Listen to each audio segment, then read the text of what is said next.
Assalamu alaikum wa rahmatullahi wa barakatuhu. Hordoftoota YouTube hunda keessaniyyuu akkam nagaa jirtu, nageenyi kiyya bakkuma jirtanitti isin haa qabu.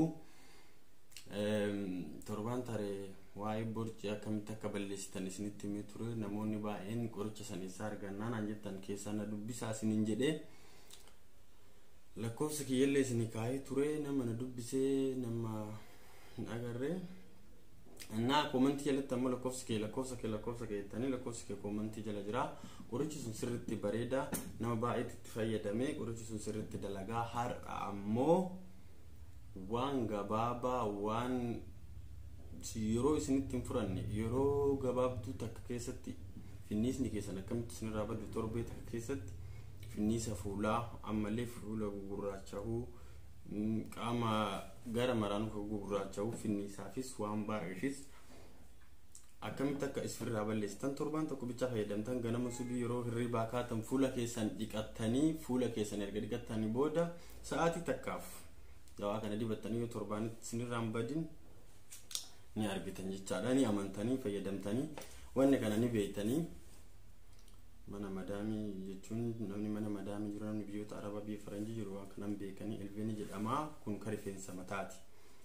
Karifeensa mataati maaliif finniisa fuulaatiif fayyadanaan jechuun keessan oolu. Inni lammaffaa immoo koobraa, shittoo koobraa kan namni hin beekne hin jiru. Yeroo dhiironni mana rifeensaa wayita dhayxan areedaa yeroo qirsii baafattan shittoon akkasinitti afuufamu ni beektanii. Maaliif yoo kennu finniisaa fi inni lammaffaa immoo buna. Awwaara bunaa kama ta'eyyuu haa ta'u na ni fayyadaa. Akkam akka gootan isinitti himaa.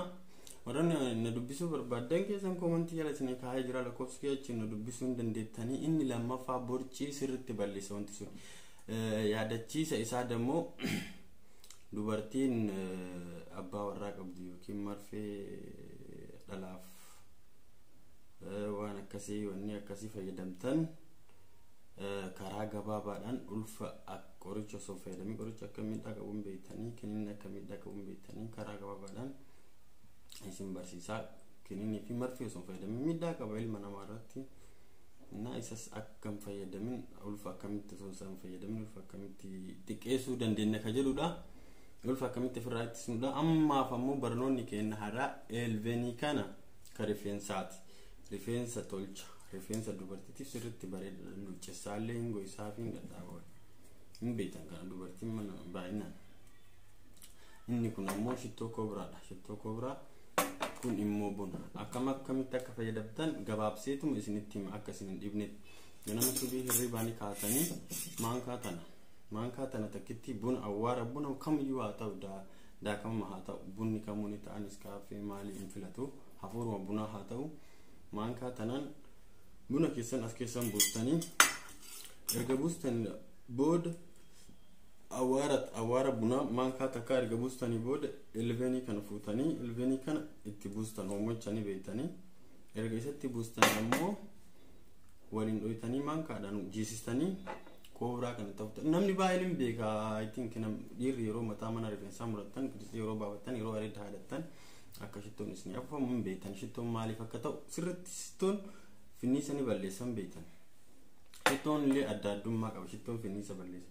Yeroo inni mana rifeensaa deemanii shittootti yoo somatti nafuutiin qirsii baafatanii jiran akka finniisni itti yaanee fi shittoon kun koobraa jedhamu biyya barattu ni argama. I think na kunillee ni argama. Biyya maraanii jira biyya hin jiru.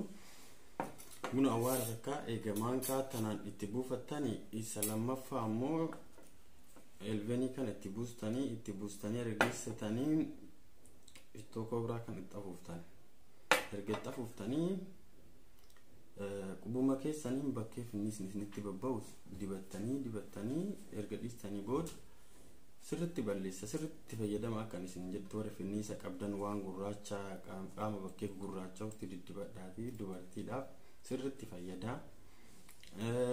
Maankaa takka fuutanii shittoo itti afuuftanii kan itti buustanii waliin dhoytanii quba keessaniin dibattan. Infekshinii qabu hin jiru nama miidhu maali waan nama miidhu qabu harkuma keetiin dibattee finniisni sirraa badaa. Qoricha finniisana baay'ina gaafa ta'e jalatti. Kana yoo barbaadan ammoo Dr. Julius James jala seenaati doktora addunyaa kanaatiin beektanii simmartuu YouTube isaa guddaadha subscribe miliyoona 32 qaba achirra seentanii ilaaluu dandeettanii anammoo karaa afaan oromootiin tiikee akkamitti akka isin finnisni namarraa badu komentii isaa baay'ee dubbisee namoonni baay'een komentii kennan thank you jedhanii galatoomiidha. Kanaafuu buna daakuu elveni shittoo koobraa mee shittuu tana yeroo baay'ee fuula keessanitti itti uffatan laala finnisa sirrimatti balleessaa finnisa fuularraa ni balleessaa fakkeenyaaf warroonni koovarii seentanii meekaappii garaagaraa fayyadamtan yeroo rifeensa fuulaaf irraa haddanii koovarii fayyadamtan finnisni baay'ee isinitti bahaa baay'istanii rifeensa fuula keessanii naadatinaa dubartiin koovarii wayita seentan mana meekaappii jechuudha rifeensa yeroo ofirraa haddan millaatiin sunniin hidda bakka sanii bubuqqisa mataa rifeensa keessan ka qaama keessa jiru kanaafuu isin finnisa baasaa areeda yeellee wayita haadatan qaama mararraa yeroo rifeensa haadatan finnisa nama baha kanaafuu dubartoonni baay'inaan koovarii deemtanii fuula keessanirraa rifeensa naadatinaa koovarii yoo dibattan meekaappii yoo dibattan fuuluma keessanirra dibadhaa bakkee rifeensa irraa haadan ka finnisni nama baasnu hin jiru beektanii kanaafuu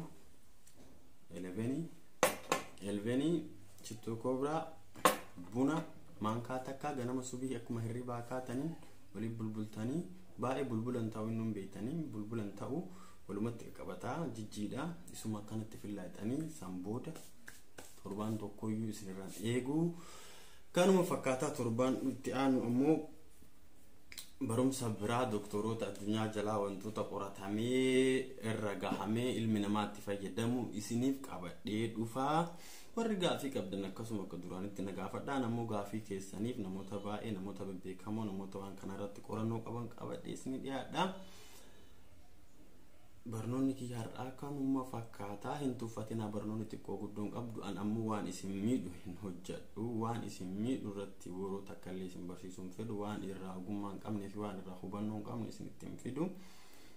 Akkasitti YouTube abbaan ashaallee subscribe godhaati yeroo tokko diraamaa yeroo tokko barnoota yeroo tokko koomentii garaagaraa finnee dhufnaa YouTube abbaan ashaa subscribe godhaati nu jajjabeessaa subscribing kiyya gammaa 2,000 guutuu idee namni ilaalu sanii oli subscribe godhaa akka seentanii like tuqaa subscribe godhaa umaan kafaltanii isin jaaladhaa isin kabajaa na jiraadhaa barnoota gaarii barattootati.